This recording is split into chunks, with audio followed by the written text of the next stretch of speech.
Olá, pessoas! Estamos começando mais um PewCast, o podcast do canal Piuí, só que hoje no formato papinho, onde falamos sobre coisas que não valem um episódio inteiro, mas que são igualmente legais. Isso aí! E temos aqui hoje uma dinâmica maravilhosa, que é de 1 a 10. Muitas pessoas pedem pra gente falar, né, sobre os filmes do Tarantino no Piuí, etc. Isso tá acontecendo, tá? A gente já falou de Django, de Bastardos e Glórias. Vai ter Kill Bill, mas a gente já vai iniciar aqui esse assunto, já vamos entrar um pouco mais profundamente nele pra fazer o nosso ranking de 1 a 10 dos filmes do Tarantino. Temos aqui ele, o cara que vocês pediram, ele voltou, Edson, que ao invés de gravar, tá jogando seu Nintendo Switch 2. Ah, eu tô no Piuí, é isso? Saí da geladeira? É. Ai, que babaca, cara. Agora que eu vi o que ele tá fazendo. E aqui, ó, só esfregar na cara do Léo do Piuí meu Switch 2, tá? E no Miguel, que é o maior hater da Nintendo que eu conheço. Ah. Tá bom? Eu não me importo com isso aí, né? Cara. Eu não gosto de Nintendo, então foda-se, né? Não se importa, tá há 5 dias falando mal da Nintendo no grupo do WhatsApp? Não, ó, eu sempre falei, eu gosto da Nintendo, só que eu acho um desrespeito boa parte das coisas que ela faz pro consumidor. Aí se você não acha isso também é sacanagem, né? Assim, ó, eu não me importo, por exemplo, eu não me importo com Fórmula 1. Tu me vê falando de Fórmula 1 no grupo, Vejo. Léo? Eu não vejo, cara. Eu não vejo. É que tu não tá no outro grupo. Ah, droga! O Miguel se importa tanto com a Nintendo que tá há 5 dias que ele não para de falar da Nintendo. velho. Impressionante. É que eu quero que alguém me mande um Switch 2 pra mudar de ideia, entendeu? Se eu ganhar um Switch 2, eu mudo de ideia. E a gente chamou o Edson aqui pra falar sobre Tarantino, porque ele disse que tem opiniões polêmicas a respeito do Taranta. E é o seguinte, faz muito tempo que a gente não faz esse formato de 1 a 10, mas 1 a 10 é o seguinte, vai pegar os filmes do Tarantino e vai ter que organizar de 1 a 10 como 1 o pior e 10 o melhor, né? Isso aí. Eu esperei a validação do convidado porque eu fiquei em dúvida, né? Mas então... Peraí, vai ser definido isso. O 1 é melhor e o 10 é pior? Não, vai ser o 1 é o pior e o 10 é o melhor. Tá. Bom, o convidado que vai tomar no cu dele não me validou mais uma vez, né, cara? Eu não tá nem aí pra ti. Eu tenho que confirmar o programa de vocês? Sim. Como é que é a dinâmica de vocês? É claro! Então sim. Feito. Então Recebi vamos. a validação do convidado, só que a gente tem um problema, o Tarantino tem mais do que 10 filmes. Né? Não. Ele tem 11. Como que ele tem 11? Tem Cães de Aluguel. Ele sempre falou que o 10º seria o último filme dele. Ele não lançou 10 ainda. Só tem 10 se a gente levar em consideração que o Bill volume 1 e volume 2. Sim. Daí dá Óbvio que 10. sim. Daí dá 10. Senão não tem. Então a gente vai levar em consideração que o Bill, volume 1 e 2. Bom, começando aqui então com ele, o primeiro filme do Tarantino onde ele dirige, né? Porque ele já tinha escrito outros roteiros que viraram outros filmes, mas começamos aqui com ele, Cães de Aluguel. Pô, é um dos meus favoritos de longe, tá? Ah tá, porque eu ia dizer que pra mim o Cães de Aluguel, ele tá no topo. Ele é brabo. Esse filme é muito bom, cara. Aliás, tem um jogo muito subestimado de Cães de Aluguel, tá? Que eu tava revendo o gameplay esses dias, época boa que o PlayStation 2 fazia vários jogos de filmes muito maneiros, como Scarface, Poderoso Chefão e Warriors. Também tinha o Ghost Rider, o Motoqueiro Fantasma, o do Justiceiro também. Tinha um jogo do Rock Balboa. Bom. E quero falar que esse filme pra mim, eu acho que é top 3 filmes do Tarantino pra mim. Revi ele outro dia, adoro esse filme, adoro a simplicidade desse filme. Uhum. Adoro como muitos dos elementos que a gente vai ver em todas as obras do Tarantino já estavam desde esse filme. É. Então mostra como ele é um cara que ele tinha já a assinatura dele desde saída. Eu tenho um livro muito interessante que saiu uns anos atrás, que ele é um livro que ele traz um compilado de críticas, reportagens e histórias ao redor dos lançamentos dos filmes do Tarantino conforme eles iam saindo, né? O Cães do Aluguel, quando ele saiu, e junto com Pulp Fiction, o Tarantino ele causou muita polêmica por causa da violência, né? Que apesar de hoje parece muito banal, né, com o que a gente vê na televisão, com o que a gente vê na mídia, o Tarantino ele chocou muito na época por causa da violência, né? Principalmente a cena do corte da orelha do policial, da tortura. Isso foi uma coisa que foi muito polêmica pra mídia, pra imprensa da época, isso causou muita controvérsia. E essa coisa dele sempre mostrar os vilões, dos bandidos, né? Ele focar sempre nos bandidos, foi uma coisa que foi muito chocante pro público norte-americano. Cara, eu adoro a estética desse filme, eu adoro os diálogos com cultura pop, eu adoro essas cenas pela metade que você tem que construir a história na sua cabeça. Pô, esse pra mim tá entre 8 e 9, tá? 8 e 9? Porque 10 é lá em cima, né? Justo. Isso aí. Tá, faz tempo que eu não vejo Cães de Aluguel. Dos filmes do Tarantino, eu acho que é o que mais faz tempo que eu não vejo. Mas guarda na memória com muito carinho. Eu lembro dele ser um filme curtinho, mas ele aconteceu uma porrada de coisa. de eu nunca achar que ele tem barriga, nunca tem nada sobrando, ele é muito enxuto, tá ligado? Esse é um filme curto, né? Ele deve ter tipo 1h30. Pra mim, ele mostra uma das grandes virtudes do Tarantino, que é ser um puta de um roteirista que traz uns diálogos muito afiados, muito rápidos. Tem esse lance da cultura pop que o Ed falou. E ele é um filme, eu diria que é um dos mais fáceis do Tarantino, pra quem decide assistir um filme hoje, porque ele tem 1h30, 1h40, não sei o tempo dele, mas ele é um filme curto, né? Só que eu também percebo que tem muita gente que se incomoda, por exemplo, por nunca ser mostrado de fato o porta-malas, o que tá lá dentro. O assalto. Tem uma galera que assiste ao filme e pensa assim, porra, parece que tá faltando alguma coisa, né? Não tô vendo o que realmente aconteceu, o que realmente tem ali e tal. Mas é aí que mora a magia do filme, né? É um filme que se constrói justamente na relação dos bandidos ali e que consegue construir a personalidade desses caras muito rapidamente, assim. Outra coisa curiosa sobre o 1 a 10 que eu acabo de colocar aqui na mesa é que a gente tem que concordar, entendeu? Sim. Tem que ser 1 a 10 do grupo. Se temos opiniões contrastantes, alguém terá que ceder. Entendi. A gente não concorda onde a gente vai jantar, Miguel. Como é que a gente vai concordar? Tem isso, né? Eu acho que a gente pode deixar ele de começo lá no 8. E depois, qualquer coisa, a gente vai mudando, entendeu? Pode ser, justo. Na sequência, temos aqui um dos filmes mais famosos dele, que realmente colocou ele no mapa de Hollywood, Pulp Fiction. Esse filme tem uma montagem genial, né, cara? Acho que talvez tenha sido o primeiro filme que eu assisti que ele é tão não linear e quando chega no final as coisas vão se montando na cabeça da gente. A primeira vez que tu assiste Pulp Fiction é um bom tempo que tu fica analisando e pensando assim, caraca, isso aqui vai dar em algum lugar mesmo ou eu só tô investindo meu tempo aqui em um monte de histórias paralelas que não vão render bosta nenhuma. Mas no fim das contas elas todas se encaixam bem pra caralho e aí é um momento legal, porque na minha visão os filmes do Tarantino não são muito filmes assim de explodir cabeças, sabe? Mas eu acho que Pulp Fiction é esse filme, assim, que chega uma hora que ele... Caraca, isso aqui foi genial. E por explodir cabeças, tem a cena do Marvin, que ele leva um tiro na cabeça e explode, né? Então sim, esse filme é bem de explodir cabeças e também acho muito curioso, como se tu comentou que em Cães de Aluguel ele mostrava sua habilidade enquanto roteirista, aqui ele leva todos os parâmetros, fazendo uns diálogos, assim... as coisas mais idiotas do mundo, de royale com queijo, de massagem no pé, e tudo, absolutamente todos os diálogos são curiosos e interessantes e tu fica curioso. Tipo assim, tu quer saber o que vai acontecer, onde é que vai parar isso aí, né? Qual que é o momento favorito de vocês do filme, assim, a passagem favorita? Cara, é que tem tantas cenas boas, eu gosto muito deles quando a Mia tá toda drogada e aí eles têm que aplicar a seringa no peito. Nossa, muito bom. E eles ficam todos numa parada, assim, eles até pegam uma canetinha e pintam, assim, no peito dela, onde é que tem que fiar. E eles ficam naquela tensão, e o Tarantino sabe filmar esses momentos tensos, né? Cara, eu acho muito boa essa cena, eu acho muito boa a cena que o Butcher, o Billy... não é Butcher, né? É Butcher, né? O Bruce Willis. Puta, eu não lembro o nome do personagem. É que pra mim, Butcher me remete automaticamente a The Boys. Não lembro. Bom, mas pra mim era Butcher, e ele fica pra escolher a arma que ele vai usar pra se vingar dos caras lá embaixo. Todo tiroteio no apartamento também é massa, né? Demais. Essa pra mim é a minha favorita. Todo esse trecho do Bruce Willis pra mim é 10 de 10, velho. É foda. Que tem com ele trombando o Julius, aí o Julius correndo atrás dele, ele entrando na loja, aí o Julius sendo sodomizado, aí ele pegando a arma, e aí ele vai na motinho, né? É de quem que é essa moto? É do Zed. E quem é Zed? Zed, baby. Pô, isso é bom demais, E as músicas desse filme são muito fodas, cara. Caraca. É verdade. Tirando Bastardos Inglórios, acho que esse é um do top começo dos filmes do Tarantino, hein? Que é ele, I love you, honey boo, I love you, que é o casal se fazendo declaração de amor. E eles assaltam, né? E aí, tinha a trilha sonora desse filme, que eu não sei se vocês eram dessa época. Vendia pra cacete essa trilha sonora. Do Black Eyed Peas, rádio. Né? Isso aí. Grande Black Eyed Peas. Trumpet. Cara, vamos lá. Pode ser, vai descer. Mas bota em 10, né? Bota em 10, vai. Vai descer, mas não, por enquanto eu é o 10. botaria em 9, porque pra mim ele não é meu favorito. Eu botaria em 9. Não, mas essa é uma surpresa que eu tenho. Mas é que, cronologicamente falando, ele entraria em 10, né? Tipo assim, dos filmes que a gente for... Se a gente começasse a ver na época dele, falar, isso aqui é melhor do que o Cães de Aluguel. Mas pode ser, bota 9, bota 9. Tá. Bota 9, vai. 9. Na sequência, temos aqui um filme que é subestimado do Tarantino. Muitas pessoas subjugam ele como subproduto, já que ele não, sei lá, não escreveu o filme por completo, né? O roteiro não é totalmente dele, que é Jackie Brown.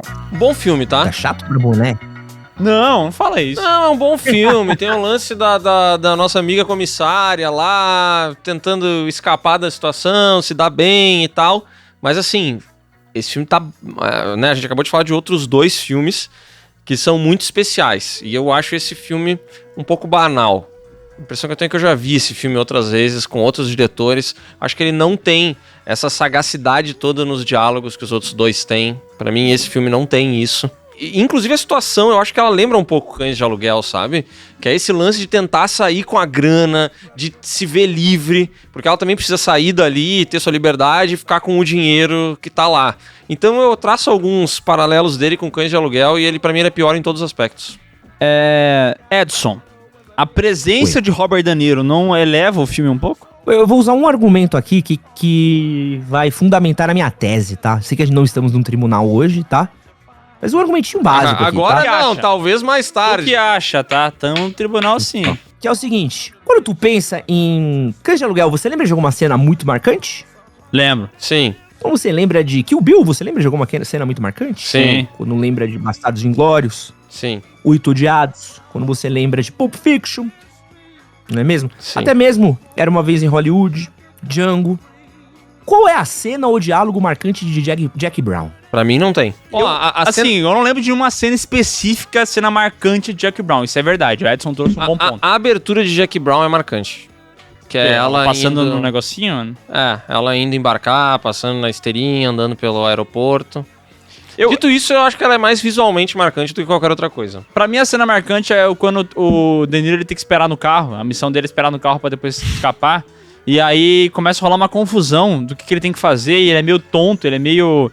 E ele perde, tipo assim, ele perde a estribeira e mata uma pessoa do nada. E sai toda atrapalhada do carro, lembra disso? Lembro. Eu gosto dessa cena, mas ela realmente não tem nada impactante no nível de Cães de Aluguel e Pulp Fiction. Isso é uma verdade. Só que infelizmente eu vou ter que falar isso aqui. Tem uma história que o De Niro e o Tarantino não se deram bem, né? Nas gravações desse filme. Não tô ligado. Parece que tem um rumor que eles não se deram bem e que o De Niro não clicou com o Tarantas, né? Tanto que o Tarantino comumente grava sempre com as mesmas pessoas. E acho que o De Niro nunca mais gravou com ele, né? O cara meteu um acho que ele nunca mais gravou com ele, que parece uma fake news danada, né? Não, mas não gravou mesmo. Não gravou mesmo. Deixa eu ver aqui, ó. Tanto é que o pessoal nem lembra direito que o De Niro já trabalhou com o Tarantino. Ninguém lembra dessa informação. Oi, tu não acha impressionante, o Edson, como nesse filme o De Niro tá igual o Sescon? Que, aliás, amigo, a gente precisa dar uma olhada, uma puxada na capivara do pai do Sescon, hein, mano? Porque puta que me pariu, nunca vi um cara pra ter tanto sósia por aí, velho. Todo mundo é igual o cara, né, velho? Que isso. Eu fico meio cabreiro com pessoas que são sósias. Estranho, né? Muito parecida, muito estranho. Mas dito isso, é o pior filme do Tarantino? Pra mim entra no 2. Fácil. Tá, bota, vai no 2, vai, pode ser. Que tem que concordar, né? O Miguel tá aqui pra concordar hoje, não importa o que a gente fale, ele vai dizer ok. Eu concordo, sou amigo de todos. Vamos pro próximo, então? Temos aqui na sequência de 2003, Kill Bill. Puta, esse é um dos grandes, hein? Um dos grandes, um filme bem diferente dele, né? Porque ainda tem o lance do diálogo, ainda tem a violência excessiva, mas aqui muito mais homenageando filmes do Bruce Lee, filmes asiáticos, de porradaria e tal. Então tem muita referência a isso, tem muita referência a filme de faroeste também, com trilha sonora e coisa errada. Eu tenho a impressão que até aqui eram filmes que se apoiavam muito em diálogo. E pra mim Kill Bill não é esse filme. Pra mim Kill Bill é uma experiência diferente. Ele tem umas cenas de ação muito absurdas. Ele tem uma história de vingança. Ele tem uma personagem principal que muitas vezes é silenciosa dentro dos padrões do Tarantino. Então, pra mim, ele é uma outra vibe, assim. É uma mudança bem grande do que ele vinha fazendo pra Kill Bill. É que eu quero dizer que ele ainda tem diálogos bons, assim. Tem. Mesmo que ele não se baseie nisso, mas ele tá cheio de frases boas, momentos marcantes. Se o Edson falou que o Jack Brown não tem momentos marcantes, Kill Bill é um atrás do outro. Não, só um. É. Só um tem uns 10. É muito, muito momento marcante. É o mexa o seu dedão, alentando com... Depois virou a música do Piuí. Tem a cena dela batalhando com os 88 malucos lá. Tem ela aprendendo com o Hattori Hanzo. Tem... Nossa, tem várias cenas fodas aqui. Esse uma atrás da outra. E visualmente ele é muito memorável, né? Também, assim, cara, o visual do filme é espetacular. Puta, esse filme é foda, cara. E essa personagem é muito boa também. Ele é o filme mais massa velho do Tarantino. De todos. Eu acho que esse filme ele tem um problema. que é um problema que eu normalmente enfrento quando eu recomendo esse filme pra pessoas que não são tão fãs de filmes de ação e de cinema oriental. Porque esse filme ele se baseia muito em referência, estética e em gostar de um certo tipo de coisa que a gente gosta. Porque esse filme, e o Tarantino, ele é muito responsável por uma certa cultura de fanboy que a gente tem hoje em dia também, tá? Acho que a gente pode pôr um pouco na culpa dele. Acusação. Não, mas eu sou fanboy do Tarantino, isso aqui eu afirmo. Isso não tem problema, não. Sim, mas assim, o Tarantino, ele tem muito dessa coisa de fazer referência, que hoje em dia, pô, você vê um jogador número 1, ele é um pouco do que o Tarantino fazia, só que mal feito, né? E acho que assim, quando a pessoa não tem essa bagagem de cinema oriental, quando a pessoa não gosta tanto, assim, não sabe o que é um Sonny Chiba, não sabe o que é um Bruce Lee, não sabe o que é um Wire Fu, e ele acaba assistindo esse filme, ele pode achar esse filme meio bobo. Um iFood. É. Foda, cara. Eu esqueci onde eu tava por um minuto, né? Não sabe que é um Nintendo, um Satori, né? Nintendo Switch, Switch 2. Mario Kart World. Porque eu tento falar Não, sério. mas ó, eu entendo o que tu quer dizer, mas tu não tem sim. a percepção de que o Bill ele é um filme mais de referências, que assim, ó, as referências são até mais escondidas. As pessoas até podem ver o filme sem ter visto os filmes originais que ele tá se referenciando, porque não são filmes da cultura pop, entendeu? Não é tipo o jogador número 1 que referencia De Volta pro Futuro, que absolutamente todo mundo viu. É, sei lá, o Tarantino referenciando Samurai Fiction. Quantas pessoas viram esse filme? Quase ninguém, entendeu? Então é diferente, talvez. Por isso que muita gente fala, o Tarantino copia pra caralho. E é verdade. Só que a maior parte das pessoas não sabe o material fonte que ele tá copiando, né? Sim. E eu acho que também tem um lance, eu entendo o que o Edson fala, mas eu acho que isso causa estranheza em... Tipo assim, nesse aspecto, qualquer pessoa que não tem familiaridade com isso, se ela for assistir O Tigre e o Dragão, ela vai achar bizarro. Ela vai achar bizarro. É um filme muito mais... Por que voam? É, entendeu? Por que a luta é assim? Por que essas pessoas dão esses saltos que não fazem sentido e saem voando? Então eu tenho a impressão que... Aí quando fica preto e branco do nada. No meio da violência, né? Sim, ele tem umas coisas bem lembradas. Cara, tem um momento que é... O Edson vai concordar comigo, tá? Que é genial do Kill Bill Volume 1, que é a parte em anime. Cinema.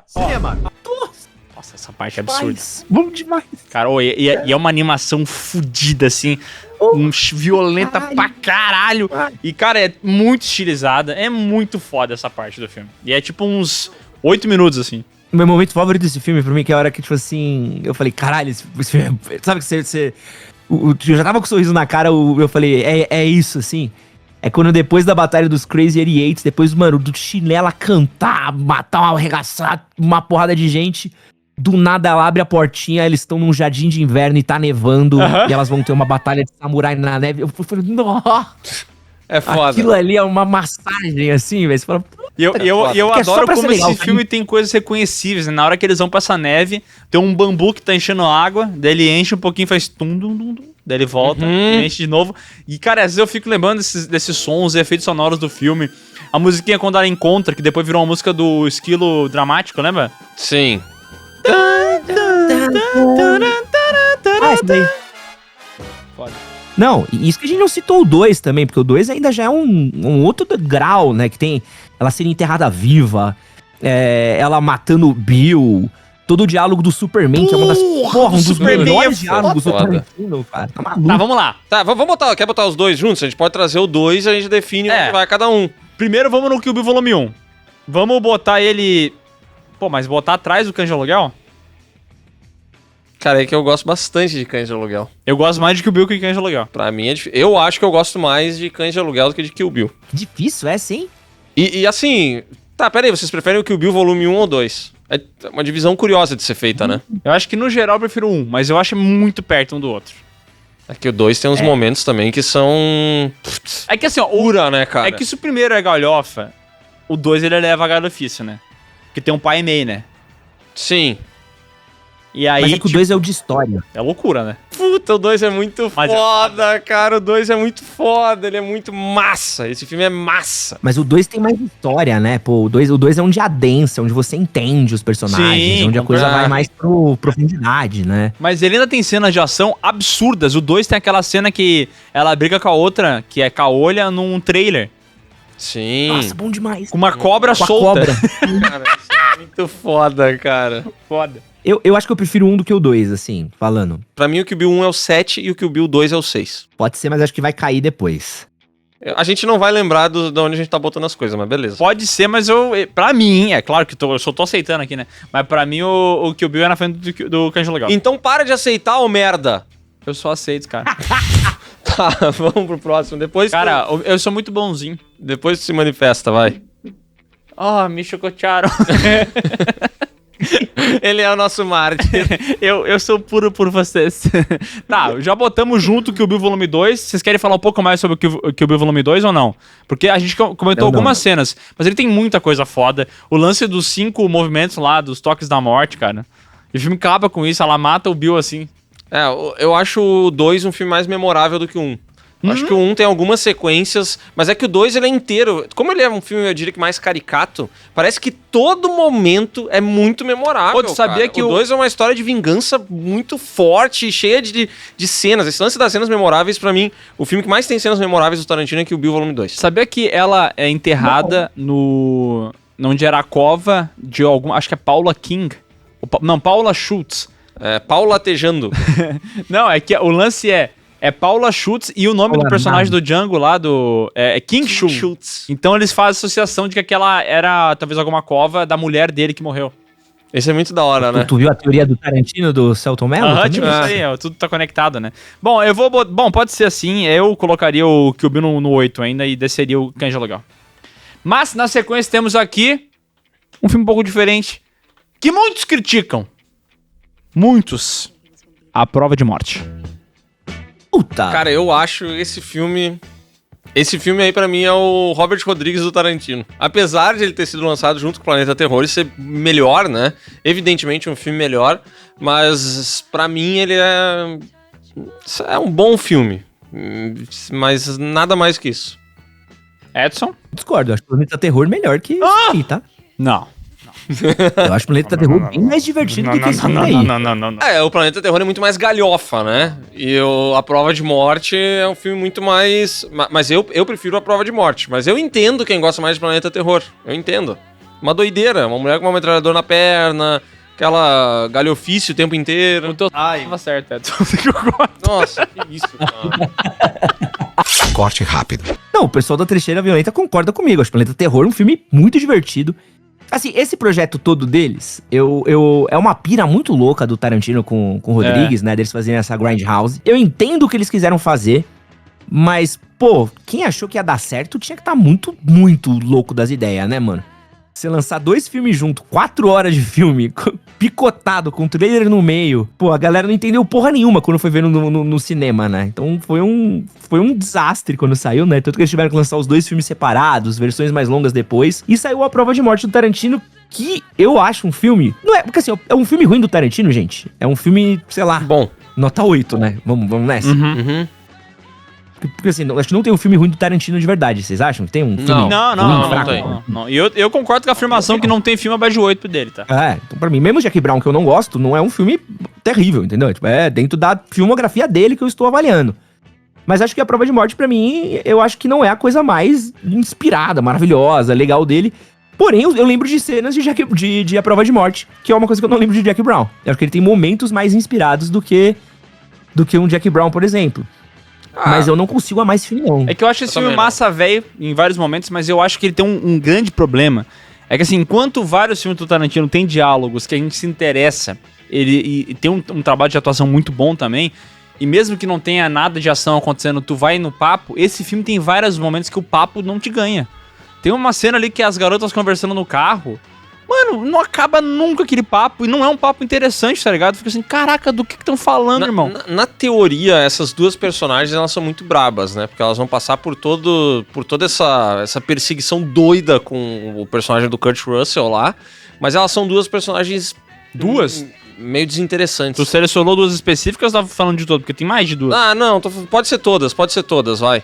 Eu acho que de modo geral elas são desinteressantes, sabe? E eu entendo Que toda vez que a gente fala nesse podcast, tem sempre alguém que ama muito o Kurt Russell e exalta demais. E pra mim, o Kurt Russell faz o Kurt Russell padrão aqui. Quem é esse cara? Eu não vou falar nomes porque eu não quero dedurar meus colegas. Joga na roda. Sescom. Sescom pode ver o Kurt Russell que vira a melhor coisa do mundo. E esse filme aqui tem o Kurt Russell fazendo o papel de Kurt Russell. E aí é legal, mas pra mim ele... Esse daqui ele tá lá embaixo na nossa tabela. Então? Pra mim ou ele é o 1 ou ele é o 2. 2 já tá o Jack Brown. Eu acho ele...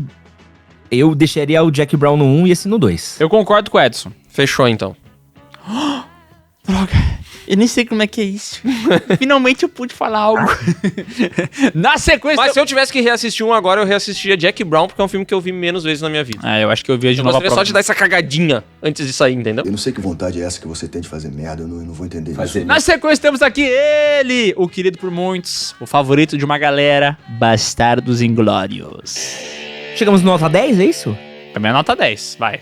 Eu adoro esse filme, cara. E que filme maravilhoso. Filme gostoso, cheio de personagem bom, né? E esse daqui, ó, o Edson falou das aberturas, né? Esse aqui, de fato, não tem, né? A abertura desse filme é icônica, né? Porra, é da história. Eu mostrei pra minha noiva só a abertura desse filme e ela ficou maluca. Falei, amor, vou te mostrar isso daqui, ó. Ela viu só a abertura, ela... E a gente tava saindo, eu falei, tinha tempo pra ver só uma coisinha rápida. Vou te mostrar só o começo desse filme pra ela. Ela ficou maluca. Daí... Nunca mais quis assistir. Não sei se ficaram sabendo, ela sofreu um acidente de carro, ela faleceu e ela nunca pôde ver o filme. É isso. Mas, pô, tem um... Eu quando eu falei do Tarantino outro dia no meu canal, aliás, pra quem não tá inscrito lá, Edson Castro Oficial, eu falei uma coisa que tem um alto diálogo do Tarantino pra mim nesse filme, que é quando o Brad Pitt chega no final do filme, que ele tá... Aldo Rain tá cravando a cabeça do Hans Landa, sabe? Uhum. Que ele olha pro lado, assim, ele vira e fala assim, pô, eu acho que eu acabei de fazer minha obra-prima, sabe? É muito bom. Pra mim ali é o Tarantino falando com a gente, tá ligado? Uhum. E ali eu lembro de estar no cinema, olhar e falar, sabe, olhar e falar assim, você fez mesmo, Tarantino. É que Você fez de 10, cara.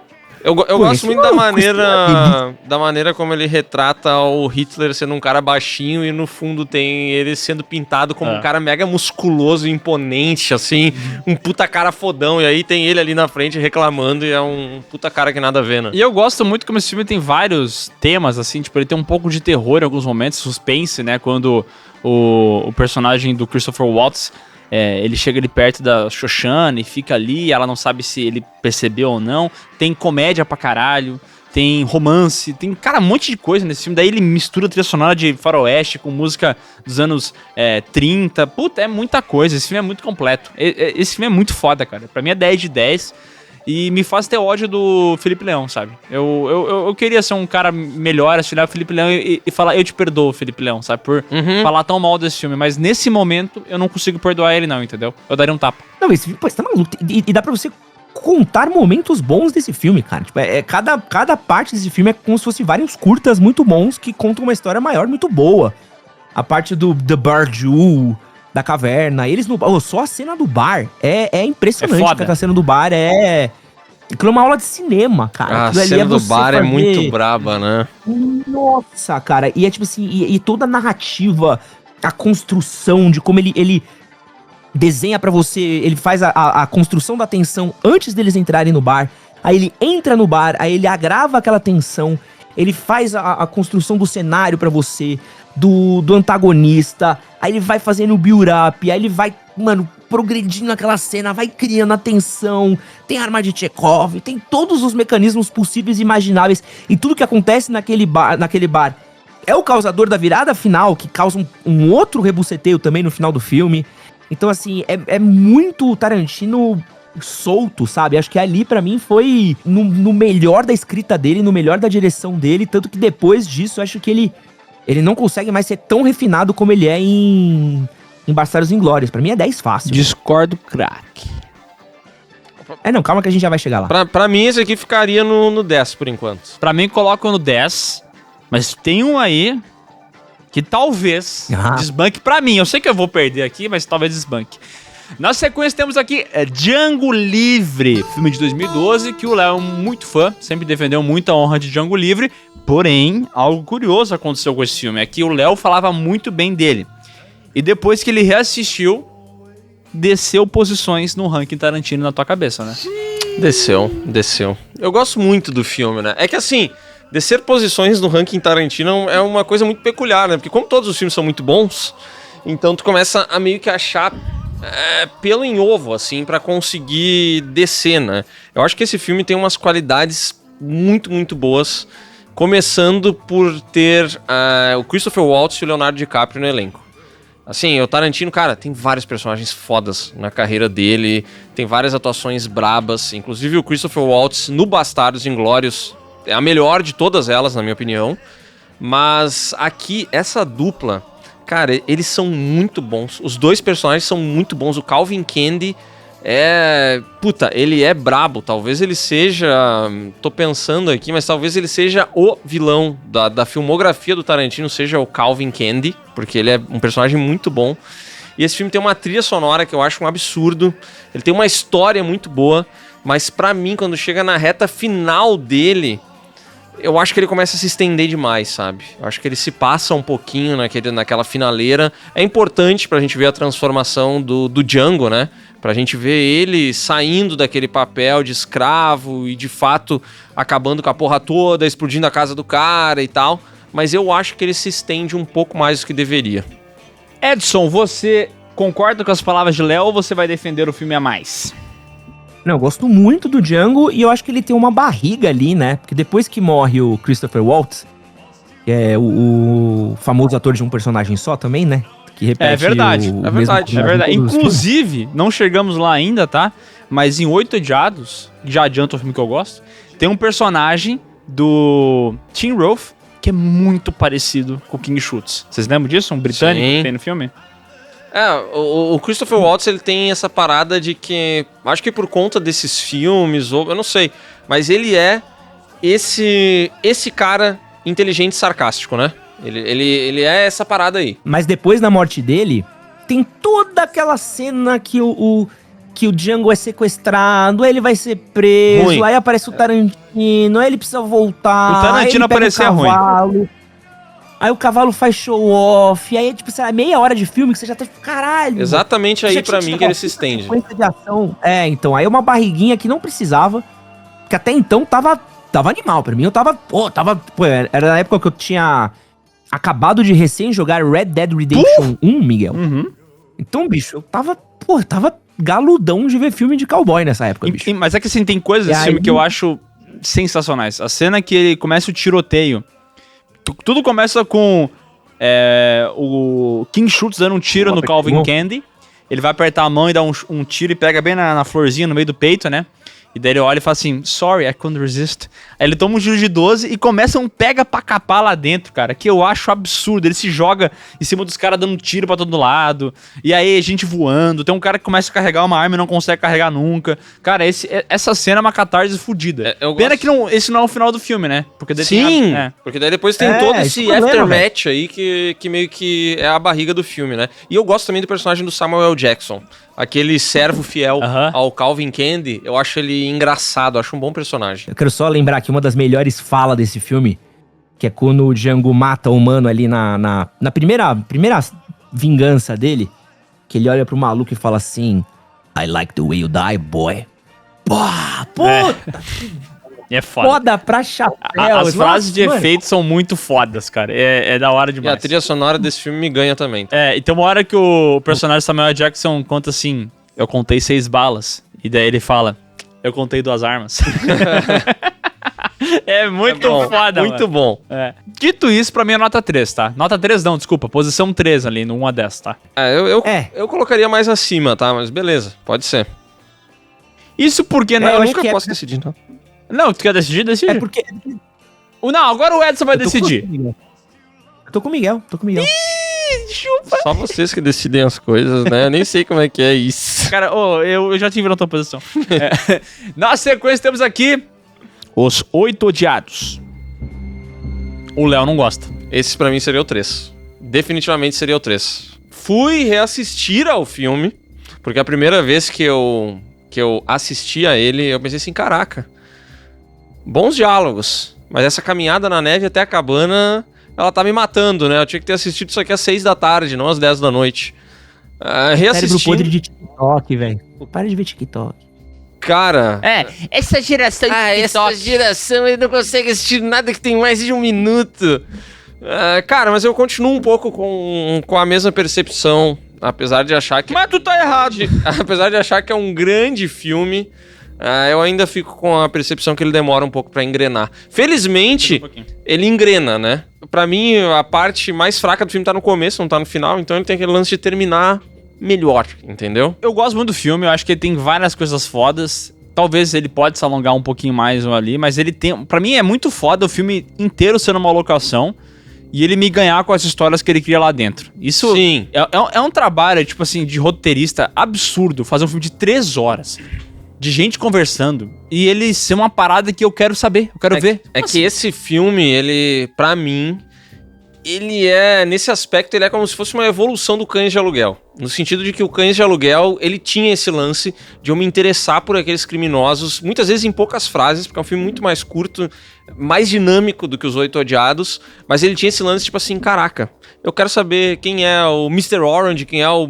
Sabe, qualquer um deles, eu quero saber mais sobre eles. E aí, Os Oito Odiados, pra mim, ele é... isso elevado à 9ª potência. O que é legal tá sendo que ele fala assim, why am Mr. Pink? Aí o cara fala, because you're a faggot, alright? Idiota. Quando eles começam a discutir por que eles não podem escolher o nome deles no Cães de Aluguel. Porra, é bom demais que os caras se matam por causa do nome. Edson, pergunta, o que você gosta mais? Cães de Aluguel ou Oito Odiados? Puta, então, eu vou falar uma coisa, eu gosto mais de Cães de Aluguel, mas eu vou falar um motivo pelo qual eu gosto muito de Oito Odiados, que talvez seja o mesmo motivo pelo qual o Miguel gosta muito de Oito Odiados. É porque o filme se passa na neve, o Miguel ama a neve. É verdade. Não, porque o Tarantino se inspirou no Enigma de Outro Mundo pra fazer esse filme. Sim. Enigma de Outro Mundo é top 10 filmes de terror da história, se não for o top 1, né? E eu lembro de quando eu fui ver, eu não sabia disso. Não tinha a menor ideia que ele tinha se inspirado em Enigma do Outro Mundo. Então, quando eu tava assistindo ao filme, em determinado momento eu comecei a gostar muito. E aí, sabe quando uma chavinha clica na sua cabeça? Eu, em determinado momento, eu falei assim, é o Enigma do Outro Mundo, sabe? Que sua cabeça faz um... E aí, foi um prazer enorme. Eu lembro que eu tive a infelicidade de ver esse filme num date com uma garota. Quando terminou o filme, a garota virou pra mim e falou assim, nossa, que filme merda, né? Eu nunca mais saí com ela. E esse filme, pra mim, eu gosto demais desse filme. Acho que ele tem um elemento que o Tarantino tem às vezes, que a gente fala muito pouco, que é um elemento quase teatral de algumas obras do Tarantino, né? Eu não falei disso em Cães de Aluguel, mas quando eu fazia a escola de teatro, o Cães de Aluguel tinha sido montado pelo menos umas 2 vezes enquanto eu cursei teatro, que é uma peça muito fácil de ser adaptada pro teatro. E o Oito Odiados também é uma peça muito fácil de ser, um roteiro muito fácil de ser adaptado ao teatro. E dá pra ver que o Tarantino tem uma coisa das vezes de ter alguns trechos, alguns momentos dos filmes deles muito contidos, focado em diálogo, em trocas de personagem. Eu gosto muito dessa coisa focada em interpretação, em atores, em troca de texto. Acho que essa é a maior virtude, né? Se perguntar pra mim qual que é o maior característica que define o Tarantino, é essa troca de diálogos, essa coisa dos personagens. Acho que você fica o tempo todo na atenção de quem que é o traidor nesse filme. Até o último minuto você tá tentando... quem que é o cara que vai trair aqui? Você tá tentando juntar os elementos da história. Acho que é uma coisa meio Agatha Christie também. Assim como Enigma de Outro Mundo tem um lance de quem que é a besta, né? Tipo, quem que é a criatura. Então, o mesmo mistério vai sendo criado. Inclusive, aquela música Bestiality, que é o Ennio Morricone, que ele fez originalmente pro Enigma de Outro Mundo, não foi utilizada nesse filme e foi utilizada pra Oito Odiados. E a trilha sonora do Oito Odiados é muito foda. Muito foda. É tipo assim, ela é toda original, que é uma coisa não muito comum pro Tarantino, né? Porque o Tarantino gosta de reciclar várias músicas, mas aqui ela é original. Claro, ele pegou uma música de outro filme, mas tu entende, né? De resto, inclusive foi indicado ao Oscar como trilha original, né? E ganhou, se eu não me engano. Eu acho muito foda todo o trabalho do filme. Pra mim, eu colocaria ele ali à frente do Cães de Aluguel. Pra mim. Mas eu entendo que eu sou voto vencido nessa, né? Então... Esse é um dos filmes menos populares do Tarantino? Sim, pergunta. Acho que sim. O Jack Brown é o menos popular de todos, né? Sim, o Jack Brown, inclusive, a gente tava gravando esses tempos aqui e a gente descobriu que eu não sei quem que tá sempre aqui, o Marcelo, eu acho, nunca assistiu o Jack Brown. Tinha alguém aqui na mesa que nunca tinha nem assistido ao Jack Brown, né? Porque é um filme que, sei lá, ficou meio esquecido. Mas fora ele, eu tenho a percepção que apesar de ser tão recente, Os Oito Odiados é um filme que não é popular, né? É que Talvez ele é- pela duração, talvez pelo ritmo. E sabe o que é o engraçado? Muita gente fala assim, por causa do tema, o gênero, a temática faroeste. Mas aí eu tenho certeza que não, porque o mais popular dele é o anterior, que é Django Livre. A galera ama Django Livre, né, velho? É. Tá no momento do Twitter de amar Django Livre, impressionante. Eu acho que é justamente porque o filme é parado. O Oito Odiados é muito parado, tem pouquíssima ação. Então o pessoal acaba não curtindo tanto assim. Mas eu tô botando aqui na lista, né? Pra gente não se perder. Tem o espaço vago ainda, 4 e 5. Onde é que tu bota lá? Ah, ele é 5. 5? Pode ser. Então tá, 8 Odiados. Não decido nada. Que tristeza. E o último lançado dele, que eu já falei alguma vez aqui no podcast, que a primeira vez que eu vi não gostei tanto assim, mas ele foi melhorando cada vez que eu fui reassistindo, Era Uma Vez em Hollywood. Esse filme é bom, cara. E esse filme é muito engraçado. Esse filme me faz rir em vários momentos. O personagem do DiCaprio, É foda. ele me faz rir quando ele aparece em cena. Esse cara que já não é mais aquele super astro, que tá sempre frustrado, que recebe um elogio de uma criança e fica tipo assim... Hein, cara? eu gosto muito. Obrigado. Eu gosto muito que ele chora assim. Thank you. E aí, quem engatilha e fala assim: Rick fucking Dalton. E, cara, eu pago muito pau pro DiCaprio, né? Eu gosto muito dele, como ele é versátil, assim. E pra mim, esse papel explora muito bem o lado cômico dele. Temos um odiador aqui. Eu tô vendo. Com Eu certeza. vou falar uma coisa aqui que Miguel me fez mudar a opinião sobre esse filme. A primeira vez que assisti esse filme, eu detestei esse filme. Que acho que eu já trocava ideia com vocês. Já trocava ideia com vocês nessa época? Acho que tenho não. certeza, eu acho que não, cara. Isso que é engraçado, é o filme mais recente dele, mas esse filme é de 2019. É. E a gente, quando assistiu, também ficou com a mesma percepção, né? Não, a gente não detestou o filme, mas a gente ficou com uma sensação mista, né? Era uma parada meio agridoce, assim. É bom, mas... É que sabe o que eu acho que acontece? Quando tu vê o trailer do filme, tu espera uma coisa e ele é completamente outra. Porque tu acha que ele é muito mais um filme de aventura dos dois, né? Tipo assim, vivendo várias aventuras juntos. E o filme não é sobre isso, é sobre a derrocada de um ator e eventualmente como por consequências do destino, várias variáveis se misturam pra ele virar o salvador do dia, sabe? Não tem nem cabimento o que acontece, né? Inclusive, em boa parte do filme, eles nem estão juntos, né? É. Que dava a entender que eles realmente iam ficar como parceiros, né? Só que em boa parte do filme eles não estão juntos. Aí tu reviu o filme e mudou a opinião, Edson? Então, a primeira vez que eu vi, eu saí desapontado do cinema, falando, mano, perdi 3 horas da minha vida. Sabe, se olhar e falar assim, o Tarantino perdeu a mão. Na época, o Edson tava saindo com uma menina, ele virou pra ela e falou assim, nossa, esse filme é uma merda. E a menina nunca mais saiu com ele, sabia? Eu fui ver sozinho. Essa daí eu fui ver sozinho. Aí eu vi uma segunda vez pra ver se eu mudava de opinião. Porque eu gosto muito do Tarantino, né? Acho que é um dos meus diretores favoritos. E aí eu olhei e falei, tá, não é tão ruim quanto eu imaginava, mas ainda não amava. E aí a gente teve alguma discussão do Piuí, que eu devo ter mandado o Miguel uma merda, que ele falou que se eu revisse esse filme ia ser bom e tal. E aí eu vi uma terceira vez. Nessa terceira vez, já um pouco mais frouxo, mais relaxado, já mais largo, assim, sem estar tão contraído. As pregas do ódio, né? Isso. Esse filme me desceu mais... Eu falei, não, tá, eu entendo. Ainda tem coisas nesse filme que eu não gosto. Tipo, Ainda acho que esse filme ele tem um problema meio que eu sinto depois de que Django tem, que Oito Odiados tem, que esse filme tem, que eu acho que ele dá uma alongadinha, assim... Teve o problema que a editora dele morreu, se eu não me engano, depois de Bastardos Inglórios. Depois de Bastardos Inglórios. a Sally Mank, né? Então dá pra sentir ali que tem coisas no filme dele que sempre sobra uma coisinha, você fala, isso aqui dava... Tanto que tem todo o rolê que ele... Não sei se vocês lembram que ele vai pra Itália, ele faz sucesso na Itália, Sim. e aí ele volta, e aí a despedida dele, e aí eles vão tomar um pó. Tipo assim, cara, tem todo um... E aí ele guardou o cigarro com ácido dentro do maço de cigarro, que também não faz tanta diferença ele ter fumado cigarro com ácido ou não, mas era só uma coisa aleatória que tá ali. Então assim, acho que tem coisas nesse filme que não tem aquele refinamento que tem no Bastardos Inglórios, sabe? Inclusive, a personagem da Sharon Tate, ela tá nesse filme pra ser bonita, né? Que é isso que ela faz, ela anda por Hollywood, ela para pra ver o filme dela, aí ela vai na festa, dança, aí ela volta, tá grávida, bonita, com o sol na luz ali pra bater nela. Cara, assim, ela... Só isso mesmo, né? Eu nunca tinha parado pra pensar nisso, mas de fato, depois que a montadora lá, a Sally Mank, faleceu, todos os filmes do Tarantino, pra mim, tem coisas que eu gostaria de remover. Todos eles.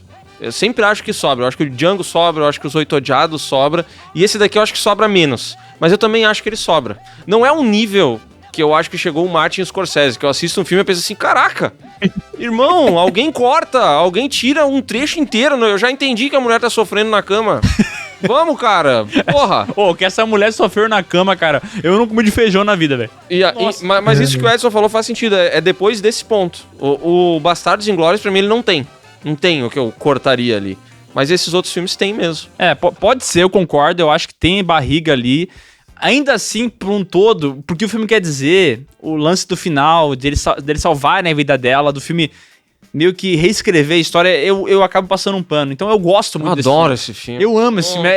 As coisas que eu amo desse filme, eu amo num nível absurdo. Tipo assim, e que nem ele falou, ele foi pra Itália. E eu fico lembrando que daí ele foi lá fazer filmes com o diretor italiano Marco Cobrucci. E daí aparece os pôsteres dos filmes que ele fez, cara. E é uma tosqueira atrás da outra, tá ligado? E eu fico, cara, que porra é essa? Que filme retardado. Mas é tão bom ao mesmo tempo, é tão incrível. Então, sei lá, pra mim ele tá no meu coração no top 3 do Tarantino, sabe? E esse daqui tem o final, aquele lá que o Edson falou, pô, Django podia ter terminado ali, naquela cena que tu mencionou. Esse filme aqui, ele termina ali. Ele pega aquele momento da catarse e ele... Beleza, esse é o final. Cara, a violência final desse filme, ela é tão recompensadora. Tesão, né, velho? Hã? Nossa... Quando o DiCaprio aparece com lança-chamas nesse filme. Nossa, isso é muito bom, cara. Vai se ferrar. Cara, ó, todo esse trecho final, o Cliff Booth, o personagem do Brad Pitt, ele olha o cara e fala assim, como é que é? Tu é do diabo e veio fazer coisa do diabo? Ele pega uma lata e joga na cabeça de alguém, aí vem uma outra mina, ele pega na cabeça dela e esfrega na parede e fica batendo no telefone assim, e tu não entende, tu fala assim, cara, deve ser um sonho? Essa porra, ele vai acordar daqui a pouco. E não é o filme mesmo. Eu acho demais, cara. E temos aqui que dar aos créditos, porque Tarantino nesse filme revelou todas as atrizes femininas da atualidade, né? É verdade. Ah, tem uma turma. É a Sydney Sweeney, é a menina, a Nora lá. Mike Madison, tem... Tem a Dakota Fanning também. Tem a Dakota Fanning. Pô, tem uma turma nesse filme, Tem a Substância. Tem a Substância, é verdade. Tem a mina da Substância, que eu esqueci o nome agora. Tem a Margot Robbie, óbvio. Caraca, tem uma turma nesse filme, hein? Caralho! Porra, cara... Basicamente todo mundo Oscar de melhor atriz feminina tá lá no E tem o Austin Butler nesse filme também. Tem o Austin Butler. Ele é um dos manos do capeta. Caraca, esse filme é... Bom, eu amo ele, né? Eu já deixei bem claro, né? Esse filme aqui, eu acho que se fosse pelo coração, atualmente, talvez ele estaria no meu topo, tá? Porque é um filme que eu falo sobre ele e eu tenho vontade de assistir. Eu também, eu tenho vontade da plena... A vontade que eu tenho de hoje à noite chegar na minha casa e vou assistir esse filme. Sem sacanagem, de todos os filmes que a gente falou até agora, o que eu mais tenho vontade de dar play é nesse.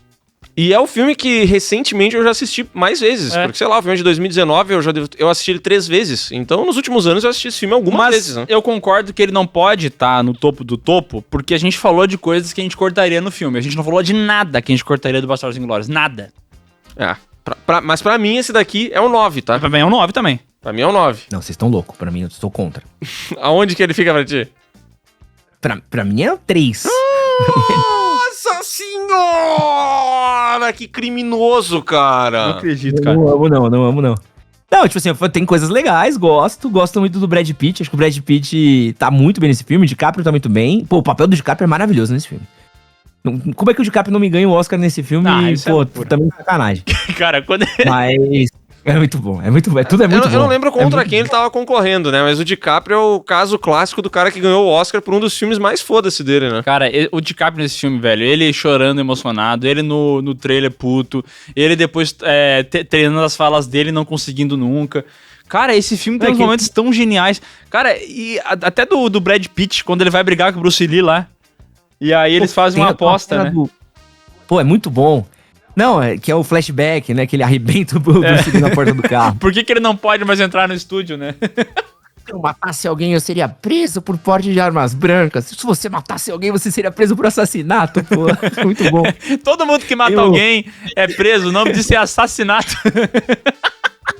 Tem um momento muito bom, que eu não sei se você lembra, que é quando... Pô, isso é a genialidade do Tarantino, que é quando você vê que o cara é gênio. Que o DiCaprio, ele tá fazendo uma série de TV.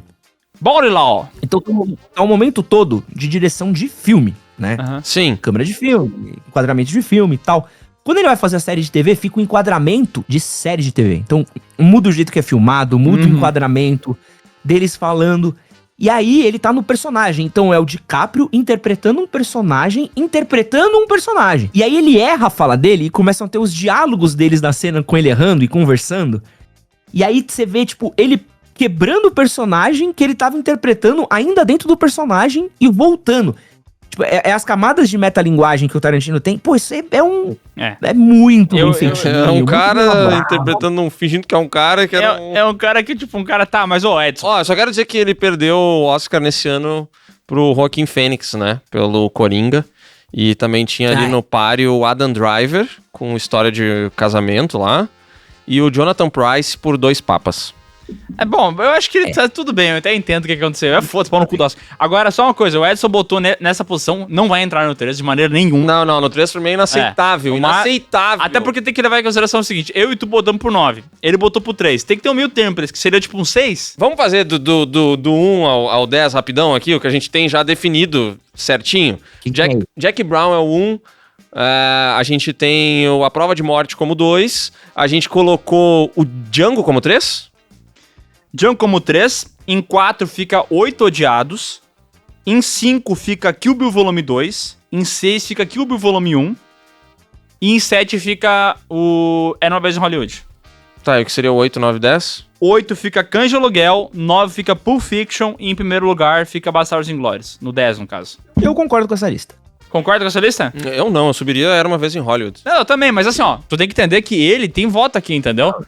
Eu tô entendendo que nós somos 3. E o que 2 decidirem tá decidido. Mas, ô Gatão, mas o que a gente fez? Ele botou lá embaixo, entendeu? Como ele botou em 3 e a gente botou em 9, tem que ter um meio termo que eu imaginei que fosse o 7. Cara, o meio termo pelos meus cálculos é o 8. Eu tava fazendo a conta que eu acho que é o 8. Sabe quem vai decidir isso? Quem? O Léo Baixos. Ele vai botar um... Eu achei que o cara ia falar as pessoas nos comentários, ele me mete o Léo Baixos. Não, porra, tomar no cu! Mas que Léo Baixos que vai pra puta... Tá bom, então, pau no cu do Léo Baixos, a gente vê quem é que gosta do editor, então. E vocês comentam aqui embaixo o que vocês acham que tem que colocar, tá? E ó, querem xingar o cara que fez uma atrocidade ou não? Se você acha que ele mandou bem também, tem um canal do Edson aqui. Pesquisem aí, Edson Castro. Valeu, Edinho, pela participação. Volte sempre, mas só de vez em quando. Valeu. Vou voltar aqui, ó. Tchau, Miguel. Tchau, vai te cagar, vai, babaca.